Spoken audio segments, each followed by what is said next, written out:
untuk mendampingi. Ya, eh, Bapak Ibu sekalian, pada pagi hari ini kami akan mencoba untuk melakukan sharing best practice ya terkait loss of containment prevention. Sebetulnya kondisi ini mungkin dialami hampir di industri baik itu di oil and gas, mungkin juga di petrochemical atau di chemical manufacture ya. Itu mungkin menghadapi apa yang kita sebut dengan loss of containment atau kebocoran pada saat normal operasi begitu ya. Hal itu biasanya kita hadapi. Nah, kemudian kita akan melakukan pada saat itu pilihannya biasanya ada beberapa alternatif, salah satunya adalah terkait dengan online leak sealing. Jadi pada hari ini apa yang coba kami sampaikan dan sharing adalah terkait dengan apa yang pernah dilakukan di PT Pupuk Kalimantan Timur terkait online leak sealing ini, dan ternyata pada tahun 2018 di Pupuk Kaltim pernah terjadi kegagalan pada saat pelaksanaan ini. Juga nanti yang akan coba kita sampaikan, sehingga dalam sesi dalam sharing ini yang kami harapkan nantinya mungkin akan ada improvement yang dilakukan pada saat pelaksanaan online leak sealing ini.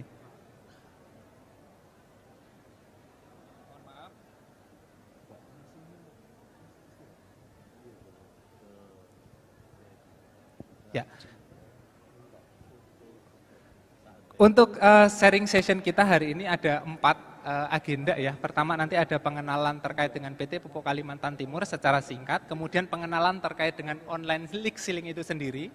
Kemudian yang ketiga, seperti yang sudah kami sampaikan di awal tadi, adalah terkait dengan pengalaman kegagalan pada saat pelaksanaan online leak sealing.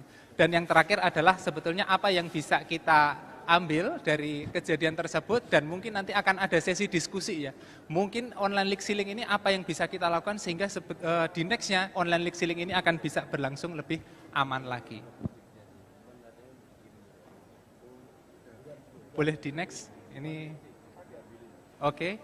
Ya, ini mungkin pengenalan sedikit Bapak Ibu rekan sekalian. Jadi PT Pupuk Kalimantan Timur kami punya 5 pabrik amonia dan 5 pabrik urea, dengan masing-masing terpasang kapasitas sekitar 3 juta untuk pabrik urea, 2,7 untuk pabrik amonia, dan juga kami punya pabrik NPK.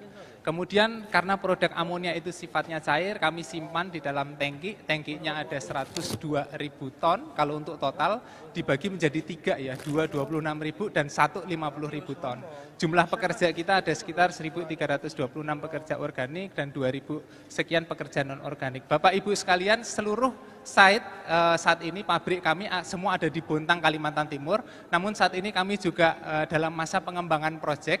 Jadi di dalam waktu dekat kita akan melaksanakan pengembangan proyek yang akan ada di daerah Papua. Jadi ini merupakan salah satu proyek masuk dalam proyek strategis nasional Indonesia. Jadi mohon dukungan dan doanya sehingga nanti Pupuk Kalimantan dan tentunya Pupuk Indonesia bisa mengeksekusi proyek ini juga dengan lancar dan aman.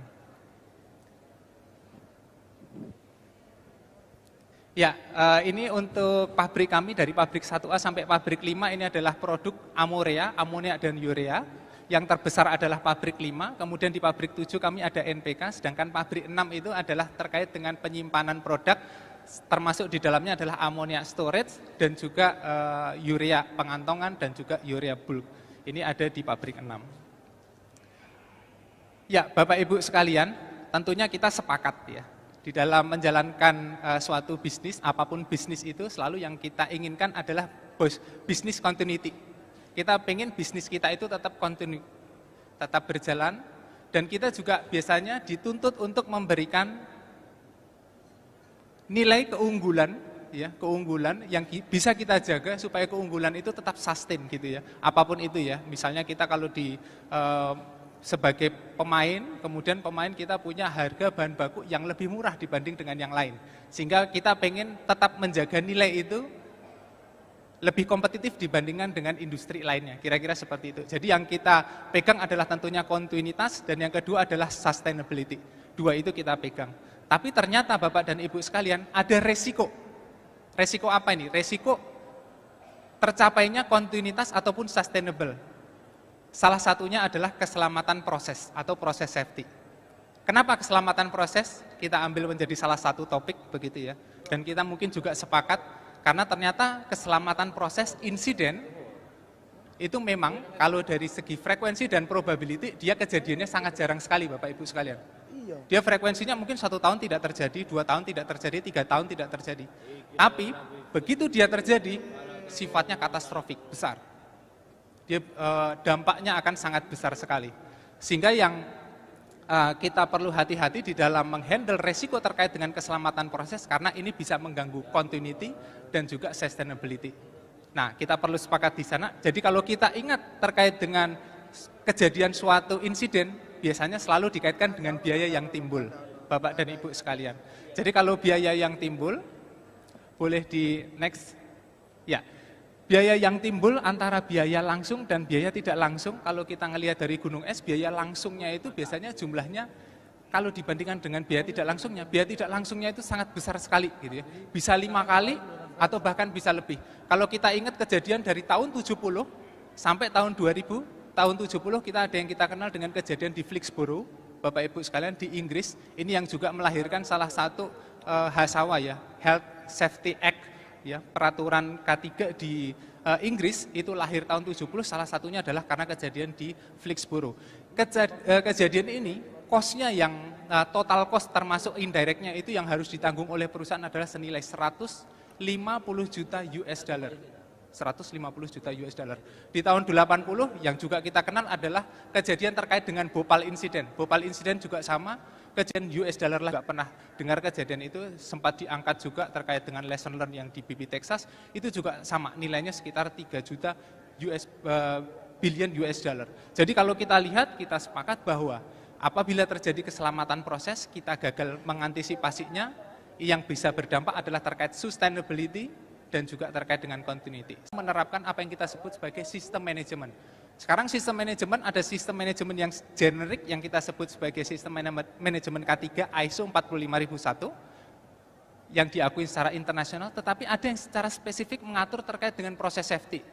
Biasanya kita bisa mengadop pada OSHA 1910-119, standar dan regulation-nya dengan 14 elemennya, atau kita bisa mengadop melalui CCPS, di mana di CCPS kita punya 20 pilar of process safety elements. Itu bisa kita adopt. Atau di beberapa case yang pernah kami lihat juga, teman-teman di Pertamina, mereka juga kemudian meng-customize sesuai dengan proses bisnisnya untuk memiliki proses safety management system. Kemudian safety culture tidak kalah penting, seperti tadi yang sudah dijelaskan oleh di Pupuk Indonesia, oleh Pak Wadirut, bahwa budaya K3 ini juga menjadi penting supaya apa? Supaya inherent safer design ini betul-betul kita bisa jaga, kemudian terkait dengan sistem manajemennya juga bisa dilaksanakan dengan efektif.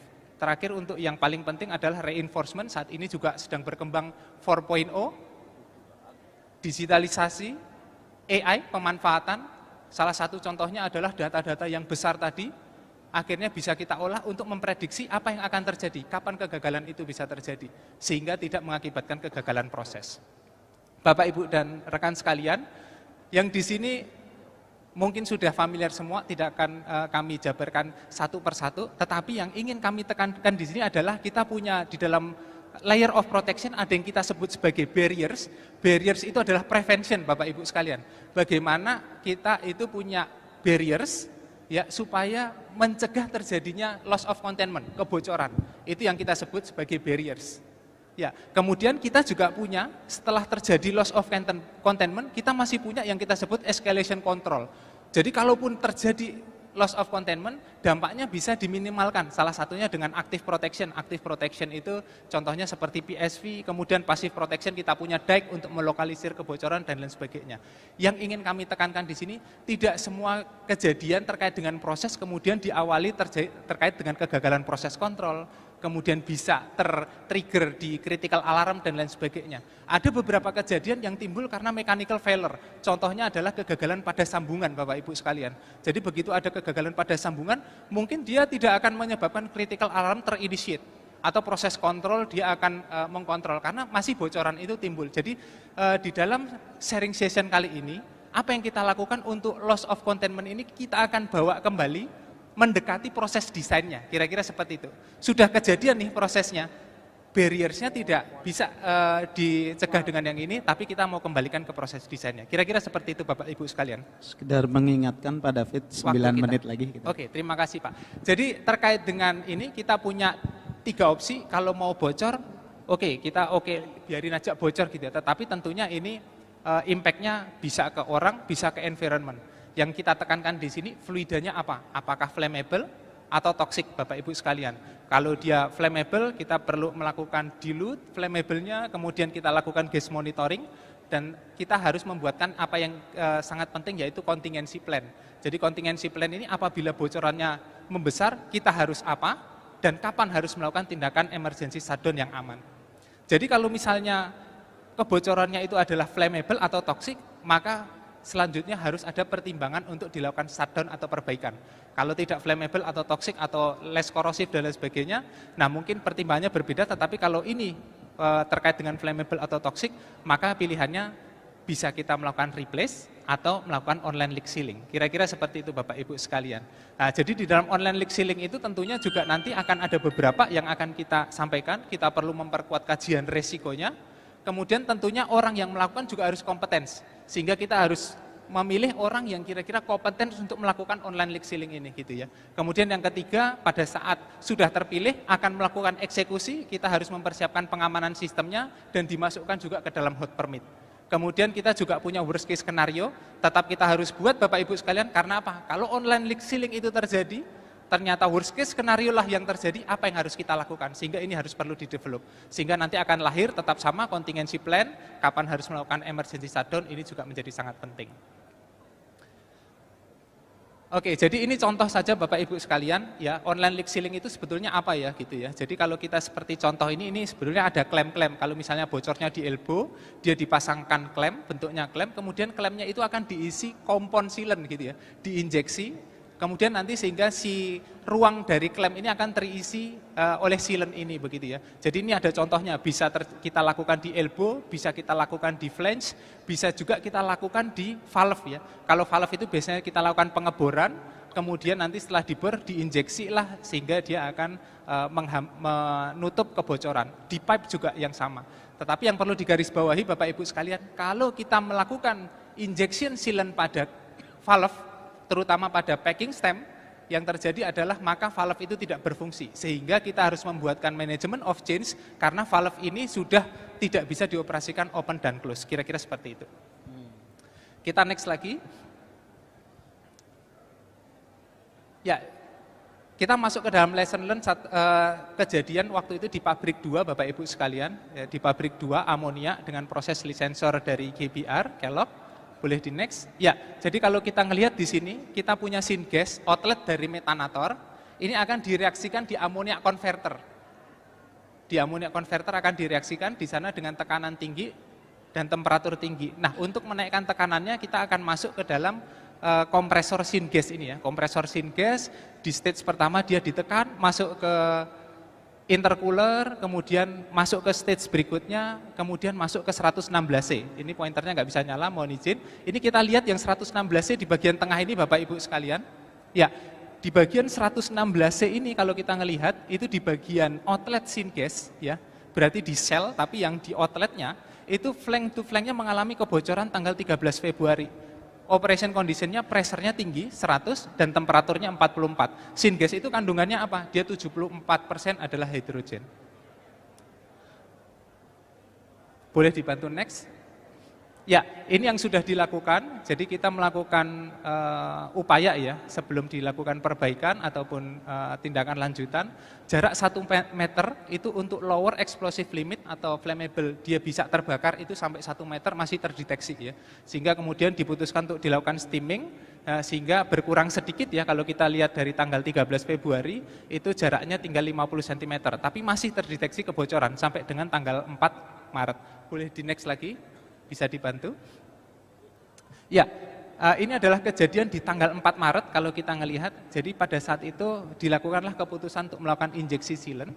Ya, nah ini jadi satu catatan, siang kita melakukan tanggal 4, tapi berhenti waktu itu. Kita lakukan selesai, sudah mau jam sore ini, kita lanjutin besok saja ya, kira-kira seperti itu. Kemudian tanggal 5 Maret 2018 jam 10 pagi, dilanjutkan untuk ngisi si ruang kosong tadi, yang ruang klem ya, sehingga ada waktu. Kemudian di tanggal 11.50 ternyata si operator, salah satu operator yang kerja dan supervisor mendengar ya, kok suaranya tambah gemuruh gitu ya. Suaranya tambah gemuruh ternyata diikutin dengan memang tambah besar kebocorannya yang keluar dari flange ya. Sehingga waktu itu diputuskan sesuai dengan kontingensi plan kita apabila terjadi kondisi ini orang harus keluar. Sehingga waktu itu teman-teman yang dari sana semua keluar dari area dan terjadilah 116C terjadi kebakaran.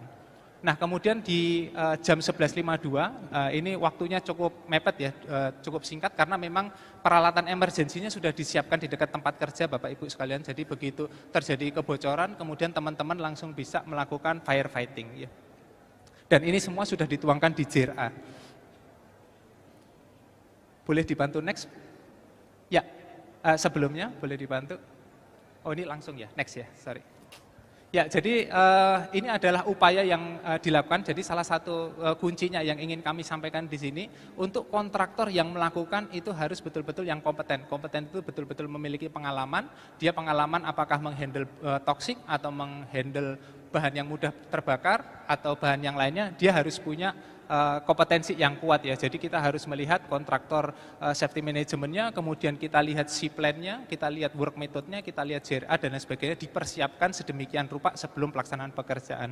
Jadi ada warning note satu di sini Bapak Ibu sekalian, ternyata di dalam JRA ada yang terlewat. Apa itu adalah menuliskan tekanan maksimum yang diperbolehkan untuk melakukan injeksi sealant ya.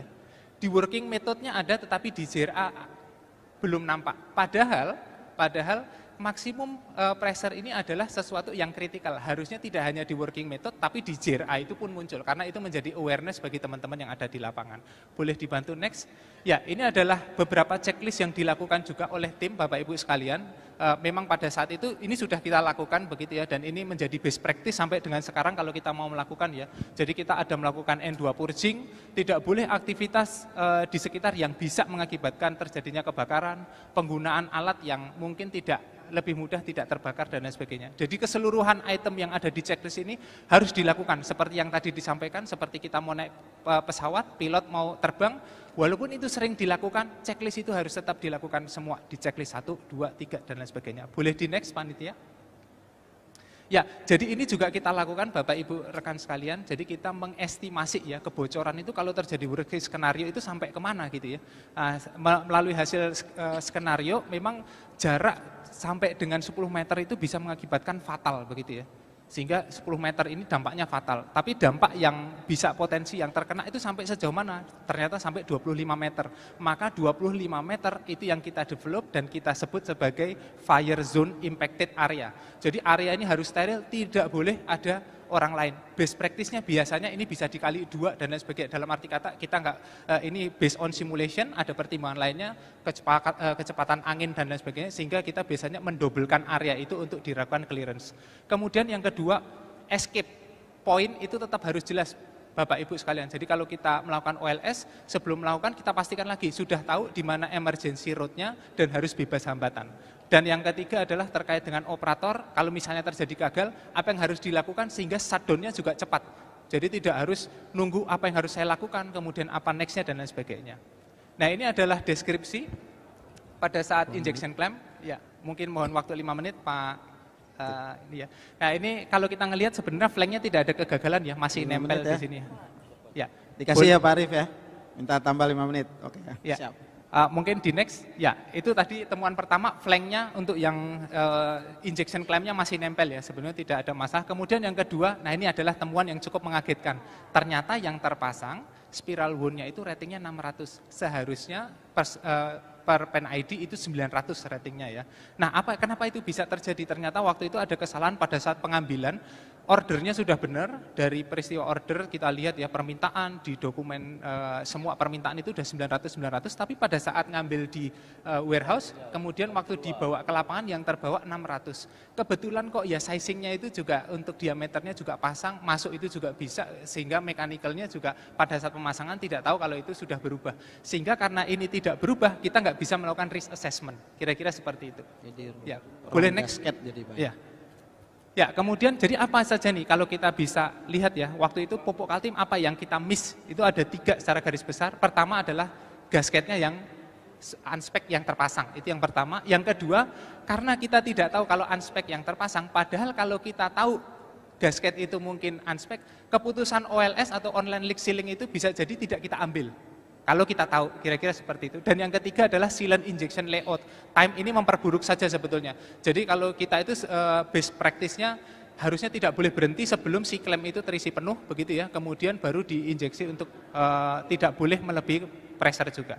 Jadi kalau kita ngelihat total insiden cost-nya itu ya, karena ini kebakarannya sekitar 5-10 meter, jadi ada kabel-kabel di sekitar area tersebut, kemudian ada isolasi, ada peralatan lainnya, itu yang mengalami kerusakan.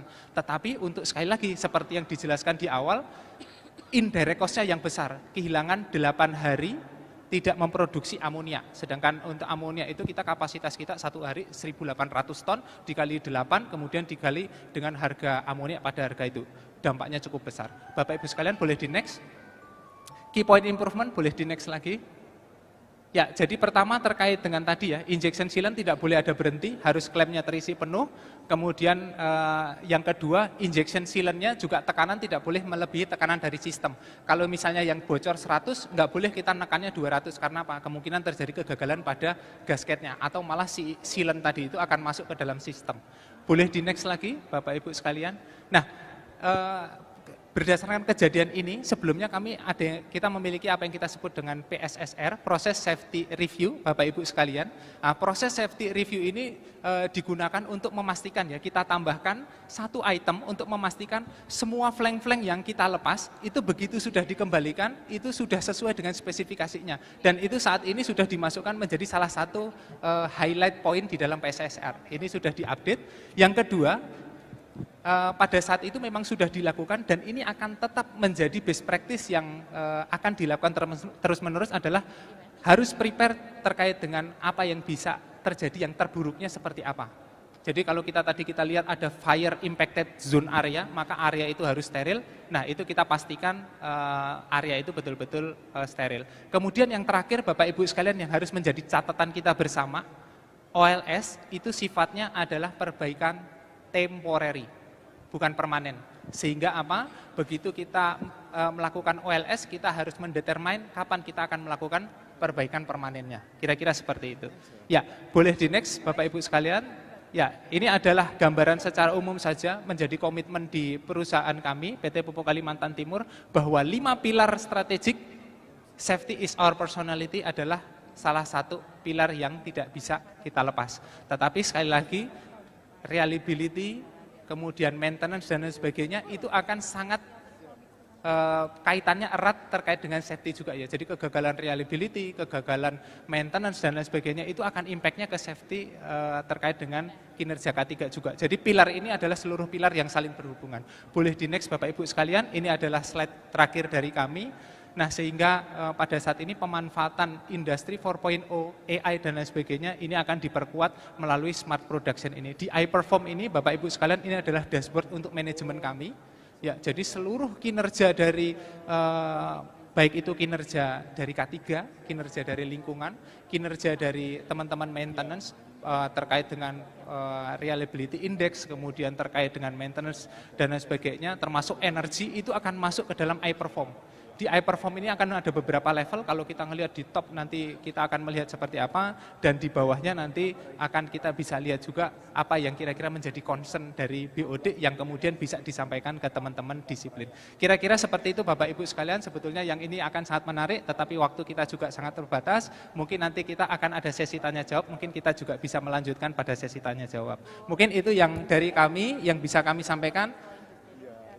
Karena tadi ada pantun, saya boleh satu pantun ya Pak. Wes, kalau pantunnya dari panitia, saya nggak ada 1 menit. Panitia nanti tolong dikumpulkan semua pantun yang disampaikan di sesi. Iya, jadi kumpulan pantun pada saat BKPI kan gitu ya. Ini karena menghormati Pak Ruli yang barusan dari Amerika, saya buat pantunnya dalam bahasa Inggris ini kan. Gitu ya. Tapi karena menghormati tempatnya ada di Surabaya, saya pakai logatnya logat Jawa. Ya, having vacation to Miami. Don't forget to eat sashimi ya. Let's always prioritize safety because safety is our personality.